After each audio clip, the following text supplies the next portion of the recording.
Hello everybody, as many of you know already, the Destiny Rising development team put out a new character trailer for Gwyn, and you probably saw already that it was a very good looking trailer. The animation is stellar, you've got very good use of lighting, action choreography there, everything flows right into each other, the music choice is great too. And it really gives you a good feel of how the character plays and the game as well. And that was the little clip that they decided to show off in that little teaser before this came out. And a little treat for everybody who's in beta and the alpha, the trailer, yep, shows Gwyn sliding right there. So if you didn't catch us breaking the news on that in the podcast we made the other day, well, right there, you can see Gwyn sliding. Now, for most people, this was very positively received. Of course, you've got people who are all commenting about how good Gwyn looks and how much they enjoy Gwyn. But you also see people really hoping that Destiny Rising succeeds. And also criticizing Bungie for their mishandling of Destiny 2. Now, there is one crowd of people, however, that doesn't seem to have taken a good liking to this trailer. Now, you wouldn't be able to see many of them if you look at Destiny Rising's official Twitter and their official YouTube channel, because most of them just don't really care about the game whatsoever. However, what you will see is that when the Destiny Bulletin reposted this, now, no hate towards these guys, it's just a news channel or a news account. They're just designed to tell everything and anything about Destiny. However, for this, you're seeing a lot more of the general Destiny 2 fan base, and I've had several comments like this on my own videos, but you will see that there are still a lot of people being positive, but you do see more people here being very negative and hateful about it, saying they would, quote, pay infinite money to instant delete this game. Okay, shouldn't this stuff be in D2 and not some weird gacha mobile crap? I mean, this guy's kind of just taking shots at both games, but still, people on Copium thinking this is going to be better than the main game. And beyond that, you see some other comments like, God, I hope no one plays this, just another cog in a system that needs to die. I don't really know what kind of system he's talking about. Maybe a system of good games. But you will see, by and large, most people are still being positive. So this is a rather vocal minority. And you will also see in the quote retweets, there was one particular guy who was very, let's just say, passionate about his distaste for the discourse surrounding Destiny Rising and Destiny 2. He made a spoof of the monkey typing scene from the new Superman movie, basically portraying all the people who are upset with the current state of Destiny 2 and looking at Destiny Rising being, hey, this looks pretty good. And just saying that they're a bunch of screaming, angry, hateful monkeys. And this isn't a small post either. It got 800 likes, 35,000 views. So it's not just some random guy doing this. And again, you will see most people are still pretty positive. I think it's really funny that the same crowd of people, Destiny 2 fans, who are all talking about, oh, no, Destiny, The Edge of Fate isn't out yet. You can't criticize it. Just wait for it to come out. You haven't even seen what they've done yet, are now talking about and hating on a game that isn't out yet. And I'm no stranger to criticism. I have, in the past, lambasted both certain systems within Destiny Rising and the Edge of Fate itself, which was a pretty popular video on my channel. And it was also the most controversial video on my channel that I put out. And you can see in basically all of the comments that I had on, or not all of the comments, but a significant portion of the comments on this video were a lot of people talking about how the Edge of Fate was not looking good. And there were some people talking about how Destiny Rising, the gameplay footage I showcased in the video, also looked good. But there also were a lot of people, like this guy right here, who were saying, it hasn't even come out yet. Wait, see, judge, not just the last one. Right there.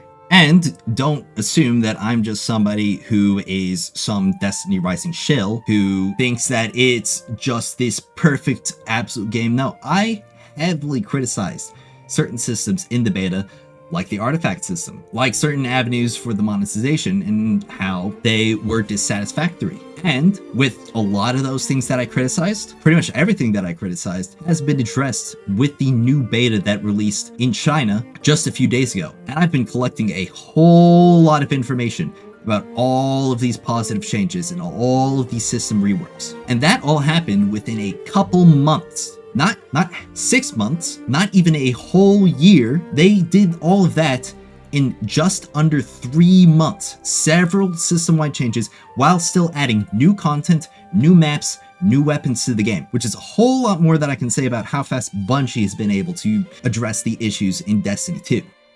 Another thing that I think is pretty funny is that the same people who are all like, don't play, the big comments, or the main comments that I keep seeing are usually around the fact that it's a mobile game and that it is also using the gacha model for monetization. There were a couple comments that I saw about lambasting it for being developed by Chinese developers, which I don't really understand why that would be a particular issue, especially when we are living in a world where Marvel Rivals exists, which is one of the biggest and best hero shooters available in the current day, and was also developed by the exact same company that is currently making Destiny Rising. And if you seriously don't see that same level of passion and ambition in Destiny Rising that is in Marvel Rivals currently, and was in Marvel Rivals when it came out, I think you might need to get your eyes checked or maybe pay a little bit more attention to all of the interesting ways that they are adapting the Destiny franchise, and also the gameplay additions and improvements that they have been making since the beta came out. When it comes to the gacha model, there are some benefits and there are also some downsides to it. One downside is that it is obviously a predatory monetization system.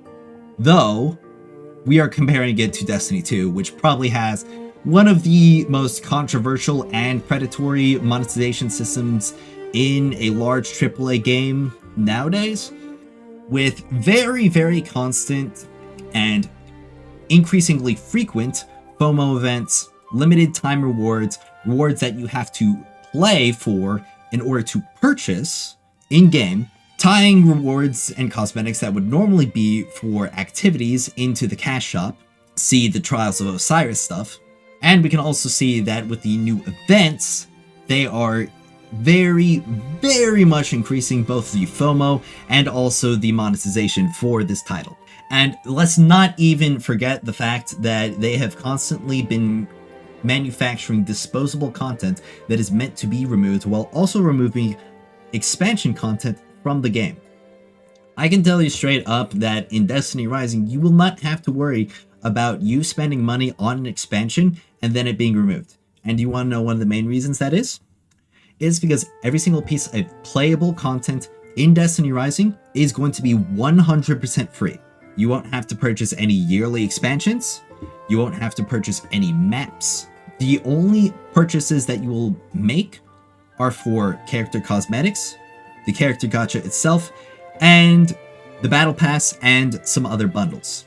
The most egregious piece of monetization that I saw was with the black market in the beta, and currently we have no news on that situation. However, while my criticism before was very harsh for it, I will say that if you are a free-to-play player, that you will have no issues progressing through the game so long as you play it regularly. And if you're a Destiny player, you are no stranger to playing games on a regular basis. You are also no stranger to weekly quests, daily objectives, etc., so on and so forth. The only difference is that you'll probably be getting content at a much faster and much larger amount than you would be getting in Destiny 2, for a much lower price.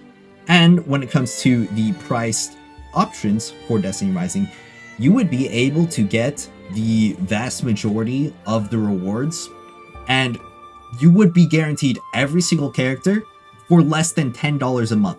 Purchasing the subscriptions and the battle pass would give you more than enough resources to obtain every single character, which would be less than the cost of a yearly expansion in Destiny 2. And the best part is that you don't even have to buy it. Unlike Destiny 2, which advertises itself as a free-to-play game and constantly paywalls players to access even the most old, basic content that has no relevant rewards whatsoever, and has even had more than half of its worth completely removed from the game, Destiny Rising is actually a free-to-play game. And guess what? If you want to play on PC because, hey, you're a PC player, guess what? I'm a PC player too. I played Destiny Rising exclusively on my computer during the beta. You want to know how? It's this little application called the Moo Player. It is an extremely easy to set up emulator. It's basically plug and play. You put in, you set up your specs, you set up how beefy you want it to be, and it just activates, it loads decently fast. You would probably be able to boot up Moo Player and then launch Destiny Rising faster than it would take you to load up a single instance of Destiny 2. And the game is not low quality at all. Even during the beta, which had issues that have since been patched already, even before the full launch of the game, you would be able to clearly see just how good Destiny Rising not only plays, but also looks. And we don't have to kid ourselves that Destiny Rising wouldn't be on PC if NetEase had the capabilities to put it on PC. There's almost definitely some kind of contractual obligation that bars NetEase from putting Destiny Rising on PC or on Steam, which is why they had to use the Moo Player, which offers a seamless computer experience because it has native mouse and keyboard support, 120 FPS, and high graphics. And I seriously don't understand why people think it's back in the 2010s and the most technically impressive game on mobile is Angry Birds. And you're not going to be getting a worse experience because it is a game that is also on mobile. You're probably going to get a better experience because they optimized the game so much that it can run on this little brick. But in all honesty, it's not like I can't sympathize with some of these Destiny fanboys. Just a little bit. I mean, if I was this invested in a game and its latest expansion flopped this badly, while also having a significant portion of people looking at a spin-off title and saying that it looks better than the game that I've basically spent the past decade of my life loving and playing and just eating it up, even when it's bad, I would probably be a little bit upset too. However, I'm not one of those people. I quit when Lightfall came out, so I guess you can count me out of the mentally unhealthy crowd. Well, this was definitely a bit more of a spicy video. If you guys think that these Destiny 2 fanboys should wait until it comes out before they start hating on it, let me know in the comments below. With that all the way, I will see you all next time. Bye bye.